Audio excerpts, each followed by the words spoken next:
কোন মেয়েগুলা ঘর ছেড়ে পালায় যায়, দেখবা যে মেয়েগুলার আছে না ঘর বন্দি করে রাখে, কখনো বাইরে ওই ঘোরাঘুরি করার জন্য ওইরকম স্বাধীনতা দেয় না, মানে সবসময় তার থিঙ্কিং অথবা চাপের ভিতরে রেখে দেয়। কোথায় বলতে পারো সে মানসিক চাপের ভিতরে থাকে, সে তার মন মতো তার মন চাইছে সে ওটা করতে পারতেছে না, কারণ তার পরিবারের কারণে। আর দেখবা তার বাবা মা সবসময় সম্মান সম্মান সম্মান সম্মান সম্মান সম্মান সম্মান করে, ঠিক আছে। তো হঠাৎ করে কি হয়, তার জীবনে একটা ছেলে আসে, ওই ছেলে এসে তার দুনিয়ার কিছু জিনিস দেখায়, একটু প্রায়োরিটি দেয়, একটু ভালোবাসা দেখে, একটু কেয়ার করে, যেটা সে তার বাবা মার কাছেও পায়। তার বাবা মা তো সবসময় তার catch catch gas gas catch catch gas gas করে, সবসময় সম্মান সম্মান সম্মান এগুলো নিয়ে ভয় দেখায় তার। তো হঠাৎ করে তার জীবনে একটা ছেলে আসে, ওই ছেলে তারা একটু ভালোবাসা দেয়, একটু দুনিয়াটা দেখায়। তো এগুলো দেখার পরে তার কাছে মনে হয় কি, যে তার বাবা মাই হচ্ছে তার জীবনের সবচেয়ে বড় শত্রু, তার বাবা মাই হচ্ছে তার জীবনের সবচেয়ে বড় এনিমি। তারপর ওই মেয়েটা পালাই আসে।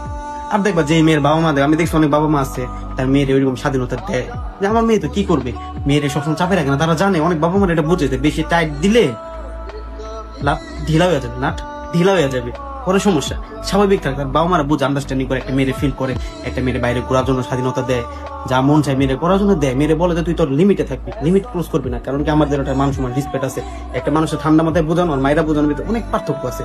আমি দেখছি যেসব মেয়েগুলো আছে না, বাবা মারা ভালোবাসে, সবসময় ভালো ব্যবহার করে, বাবা মারা ফিল করে যে আমরা তোর বাবা মা, আমরা আসছি, তোর যা মন চাইতে আমাদের শেয়ার করতে পারবি, সমস্যা না। ওইসব মেয়েরা আছে না কখনো তার ঘরের মানুষের, ঘর পরিবারের মানুষটা না কখনো মানুষ আমরা ছোট করে না, এটা আমি নিজের চোখে দেখছি।